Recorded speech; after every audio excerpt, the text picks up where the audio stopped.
Hello everyone, my name is Diksha and I am from the Bodhi Academy, and I am going to take some chapters from 12th standard chemistry. In last video we have seen about the aldehydes and ketones chapter, that is reactions of aldehydes and ketones, some of the important reactions of aldehydes and ketones, and today we will continue with that part, that is we will continue with the further reactions. Okay, so let us take the first reaction. Here is oxidation reaction, oxidation of aldehydes and ketones. So aldehydes undergo oxidation in presence of normal oxidizing agents. So normal oxidizing agents or the basic oxidizing agents that we use are KMNO4, then nitric acid, then K2Cr2O7, potassium dichromate. So in presence of this oxidizing agent, we can carry out the oxidation of aldehydes, which will give us the product as carboxylic acid. So let us take an example here. If I have ethanol, that is simple carboxylic simple aldehyde ethanol, in presence of KMNO4 or K2Cr2O7, okay, will give me CH3COOH. So ethanol is converted to ethanoic acid. Okay, so ethanol in presence of oxidizing agent is giving us ethanoic acid. Okay, so this is about aldehydes in which we can use the simple oxidizing agent. Now what will be the reason for using simple oxidizing agent? That we have already discussed, that aldehydes reacts very fast, or the reactivity of aldehydes is quick than the ketones. Now the reason is being aldehydes is having only one alkyl group. Okay, so aldehyde is having only one alkyl group, meaning alkyl group attached to only one side of the carbonyl carbon, and to the other side there is a hydrogen. So this is the advantage, that we can use the normal or the basic oxidizing agent for the oxidation. Okay, now let us see the oxidation of ketones. Now oxidation of ketone is not that easy. Here we have to use a strong oxidizing agent here to carry out the reaction. So if I take certain ketone in suitable oxidizing agent, the presence of suitable oxidizing agent. Now here what happens is, now if I consider this carbon as a first carbon, this is a second, and this is a third. Okay, so here we don't get only one product, here we get a mixture of two products. So here first mixture we are getting by the cleavage of first carbon and the second carbon, that is this. Okay, so first product is RCOOH, that is formed from these two groups, and then R-CH2COOH, that is formed from R-CH2 and this group. So here this cleavage takes place, that's why we are getting the mixture of these two groups. And the possibility of getting another mixture is if you do the cleavage of second and third carbon. So if this cleavage takes place, so we will get R-COOH, that is from these two groups, and RCH2COOH, that is from R carbon 1 and carbon 2, these three groups. So we are getting two products, two mixture of two products over here in two possible ways. Okay, so ketones oxidation is not that easy, so that's why we have to use a strong oxidizing agent here. Then next is how to determine the presence of aldehydes and ketones through the test. So in lab we are doing many tests, we are carrying out many tests. So there are some tests which will basically tell you about the presence of aldehydic or ketonic group. So one is the most common test, that is a Tollens reagent or Tollens test, in which we are taking an aldehyde, okay, the compound aldehyde, and reacting it with the ammoniacal silver nitrate solution. Now this complex is called as ammoniacal silver nitrate solution. Okay, so here what happens, when this compound reacts with aldehyde along with the base, that is OH minus ion, will give us carboxylate ion, along with the silver metal formation. So you can see if you are doing the test in the test tube, along the side of the test tube, after the mixture, after you add all the components, and if you observe, you will get the silver mirror formation on the side of the test tube. If you observe it carefully, it is a silver mirror formation at the side of the test tube. So this confirms the test for aldehydic group, or the confirms the presence of aldehyde in the compound. Okay, so this is a tolerance test which is basically for aldehydic compounds. Similarly, we have the second test, that is a Felling's test, in which we are using two solutions basically, that is Felling's A solution and Felling's B solution. Okay, so we are having Felling A plus Felling B. Okay, so what Felling A consists of? This consists of copper sulfate solution. Okay, and Felling B is sodium potassium tartarate, which is also called as Rochelle salt.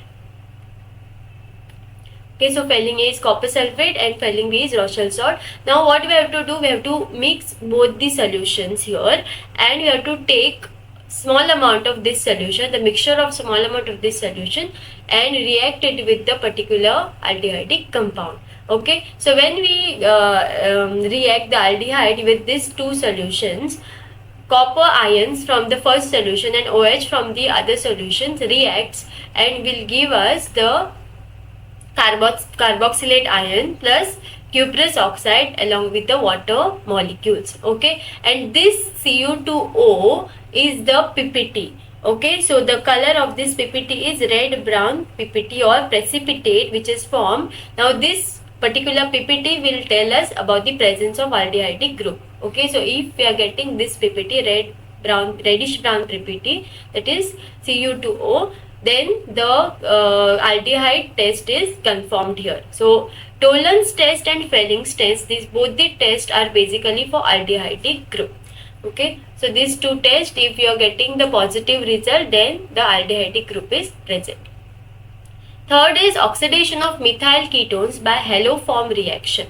Okay, now what are methyl ketones? When methyl group, at least one methyl group is attached to any one of the carbonyl carbon of the carbonyl group. Okay, so here this is a ketone in which one of the alkyl group is ketonic group, one of the alkyl group is CH3, that is methyl group. So when this is reacted, when the methyl ketone is reacted with sodium hypohalite NaOX, okay, we are getting sodium salt of carboxylic acid. Okay, so here we can see in place of H, in place of this H, we are getting Na group here. So that's why it is called as sodium salt of carboxylic acid, plus we are getting halo form. Okay, so CHX3, which is a halo form. So let us take an example here, which is a little complex example. So if I take this particular compound here, okay, now what is the name of this compound? 1, 2, 3, 4. So the name is 1, 2, 3, 4. That means bute. So bute. At third carbon we have, first we have to write substituent. So 3-methyl bute 3N2O. Okay, so this is a ketone along with the double bond. So when this particular ketone having double bond is reacted with sodium hypohalite, or here we are taking sodium hypochlorite, what we are getting is, in place of this methyl which is directly attached to the carbonyl carbon, we will get ONA, that is sodium alkoxy, sodium ONA group here to this carbonyl carbon, and we see that the double bond which is there in between these two carbons remains unchanged. So when we react this particular compound, that is sodium hypohalite hypochlorite, the double bond of the other groups which are attached to the carbonyl carbon remains unchanged. Okay, so here what change we can see is only the methyl group which is attached to the carbonyl carbon, we can see the change in that carbon only. Okay, so in that place we get the ONA group, and the name of this salt will be sodium So here we will get the particular compound which is having, in place of CH3 group, we are having ONA group along with the chloroform. Okay, chloroform compound. Now next is reactions due to alpha hydrogen. Okay, so reactions due to alpha hydrogen. So here we will study the acidity of this group, carbonyl group, and how the acidity comes into picture. So we can see that whenever we have aldehydes or ketones, there is one alpha hydrogen in most of the aldehydes and ketones. So if I consider a normal carbonyl group, to this carbonyl carbon we are having this adjacent carbon. Okay, so we name this adjacent carbon as alpha carbon. Okay, so which is directly attached to the carbonyl carbon, so this is alpha carbon. In aldehydes you will get only one alpha carbon. In ketones we can have two alpha carbons. So here alpha 1 alpha carbon is there, alpha carbon. Now to this alpha carbon, the hydrogens which are attached are called as alpha hydrogen. So here we can see there is one alpha hydrogen. Now this alpha hydrogen are attached in such a way that any base, if you are reacting with this compound, it can attack the alpha hydrogen. So here this, if you react, the base alpha hydrogen attacks the base attacks the alpha hydrogen, and then this bond is shifted over next bond, or this bond is shifted, the electrons are shifted to the carbon. So we can see what resonance structures we are getting here is, since this base pulls the hydrogen or attracts the hydrogen, electrons are shifted over this carbon and we get a negative charge on this carbon, which is again shifted towards the next bond, and then the electrons from this carbon or the bond which is a double bond is shifted, the electrons are shifted over the oxygen. So we get this resonance structure over here having a double bond between the two carbons and negative charge on the oxygen. Okay, so this compounds or these structures are telling us that how the acidity of the carbonyl group can be used to carry out the reactions. Okay, so using this reaction or using this theory, we can carry out the first reaction, that is a very important reaction in this chapter, aldol condensation. Okay, so basically what is there in this aldol condensation is formation of aldol product, and from that aldol product or intermediate we are getting the final product. So if I take two similar aldehydes, that is simple aldehydes, ethanol, okay, then if I react both the ethanol in presence of base, then I get this product, that is a aldol product. Okay, now the mechanism of this reaction is very big, so let us try to understand here through easy way. So that is ethanol. Okay, two ethanol we are taking. So let us take first ethanol and react it with base, that is NaOH. Okay, so NaOH, we are having OH minus group. So OH minus ion, what it does is, here in this aldehyde we have alpha hydrogen. So these three hydrogens are alpha hydrogen. So we can take any of this hydrogen. If I draw the structure, it will look like this: CHHH, then CHO. So this OH group, OH minus ion from the base, will try to attack this hydrogen. Okay, so it will take this hydrogen, that is a alpha hydrogen, and this will remain as a carb anion now, because we have CH2 CHO and negative charge on the CH2. So what happens is, now this CH2 minus ion which is formed, that is CH2 CHO, your negative charge, this will attack on the second aldehyde. So we are taking two aldehydes here, so it will attack on the second aldehyde, that is CH3 CHO on the carbonyl carbon here. Okay, and after attacking we get this particular product. Okay, and this is an intermediate which is called as a aldol product.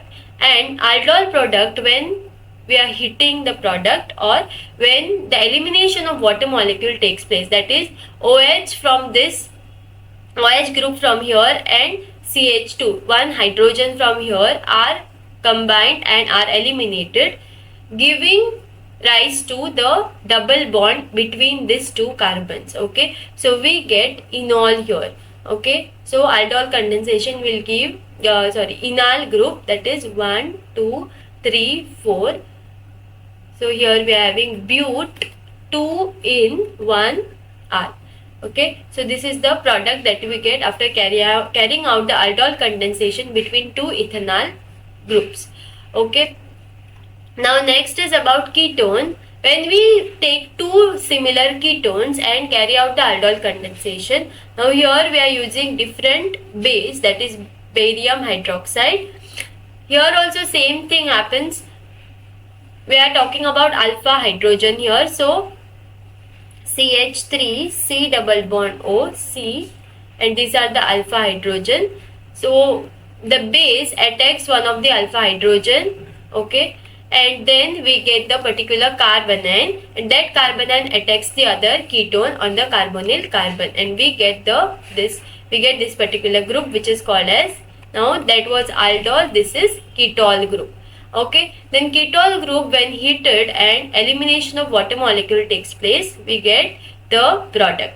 Now this product, the name of this product will be 1, 2, 3, 4, 5. So at fourth carbon we have methyl group. So we can write 4 methyl. At third carbon we have double bond. So 3 in, and first we have at second carbon ketone group. So 3 in 2 on. So 4 methyl 3 in 2 on is the product that we get here after carrying out the reaction. Okay. Now this was about two similar aldehydes and two similar ketones. When we combine, we get this particular reaction, that is aldol condensation.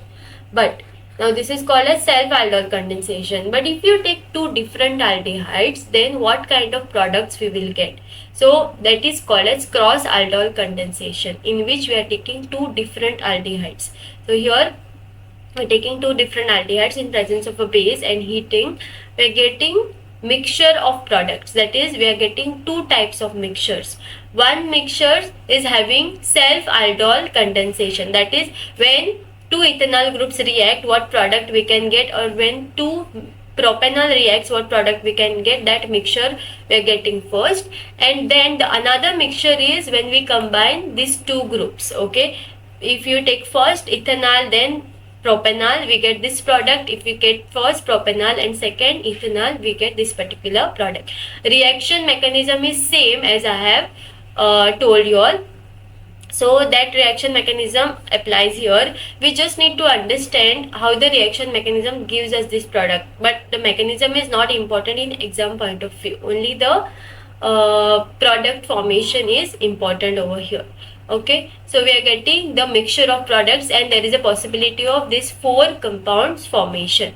Okay, if I talk about the ketones, then we cannot combine two different ketones with each other. Okay, now here what we can do is we can take one ketone and one aldehyde to combine and we can carry out the reaction. So here I am taking both the aromatic ketone and aldehyde, okay, in presence of base, and I am getting this particular product. The name of the product will be, this is a ketonic group, so 1, 2, 3. Then these two are considered as the substituents, two phenyl groups. So it will be at first carbon, at third carbon we have two substituents, that is 1, 3 diphenyl. Okay, then at second carbon we have double bond, so 2 in and 1 on. So 1, 3 diphenyl, 2 in, 1 on. Okay, I forgot to write the propane, right? So diphenyl prop. Since there are 3 carbons, it is prop. So 1, 3 diphenyl prop, 2 in, 1 on. Okay, so this is the name of this particular product when we combine one methyl, one aldehyde and one ketone. Okay, now apart from this there are other reactions also which are very important, which are the name reaction, and the first one being here is Cannizzaro reaction.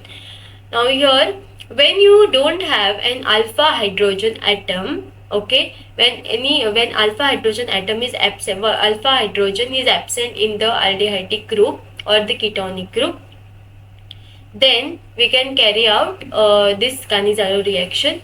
So when I take this two, now these are formaldehyde in which there is no alpha hydrogen. Two formaldehydes are combined together in presence of concentrated KOH, that is potassium hydroxide, and heated, we get one product as alcohol. Okay, so here we are getting methanol, and the other product is potassium formate. Okay, potassium formate. So sodium, it is a potassium salt of carboxylic acid, since we have taken potassium hydroxide. Okay, and the next reaction here is the aromatic aldehyde with concentrated sodium hydroxide. Here also we can see this carbon, this carbonyl carbon is having no alpha hydrogen, because this is a alpha carbon, this is a alpha carbon, and alpha carbon is already having 1, 2, 3, 4 bonds, so no place for hydrogen. There is no hydrogen. This compound, when treated with concentrated sodium hydroxide and heated, we are getting the two product, that is a benzyl alcohol plus sodium benzoate. Okay, so this is sodium salt of the benzoic acid. So sodium benzoate plus benzyl alcohol are the two products which we get here in the Cannizzaro reaction. So what we have to remember about the Cannizzaro reaction is, Cannizzaro reaction takes place only in such aldehydes which are not having any alpha hydrogen, and we are using the base, over here, like the aldol condensation reaction. In aldol condensation, we should have alpha hydrogen, presence of alpha hydrogen, and in Cannizzaro there is no need of alpha hydrogen here. Okay. Next reaction, next and the last reaction under aldehydes ketones is electrophilic substitution reaction, which we have already seen in our last two chapters. So electrophilic substitution means the group which we are adding will go and attach to the particular group. So here in previous reactions we have seen that the groups which we were adding in electrophilic substitution were attaching the ortho and para group, because those groups were ortho para directing groups. But here what happens, this aldehydic group or the this aldehydic compound, when we are reacting with nitric acid and sulfuric acid under 273 to 283 Kelvin temperature, this group is being meta directing, will direct the NO2 incoming this NO2 group towards the meta position. So we are getting this meta nitrobenzaldehyde. Okay, because this NO2 group will attach to the meta position. So meta nitrobenzaldehyde is the product that we are getting here after carrying out the reaction. Okay, so this is the last reaction under electrophilic substitution reaction. Then the last part in this is the applications or the uses of aldehydes and ketones. As we have already discussed, there are many uses of aldehydes and ketones, especially used as a flavoring agents in fragrances. Okay, then one more important use is the formaldehyde use, that is formaldehyde is also called as formalin, which is used to preserve the dead specimens. Okay, so in the laboratories, in the botany laboratories, in biology lab, yeah, in 12th standard and zoology, you can see that they are preserved in the formalin. Okay, or also the fishes that are preserved in this formalin. Then also they are used in fragrances, and also in the flavoring agents, especially the higher aldehydes and ketones. Okay, so this was about the applications of aldehydes and ketones, and with this we finish the aldehydes and ketones part, and we will see in the next video the carboxylic acid part. Okay, thank you.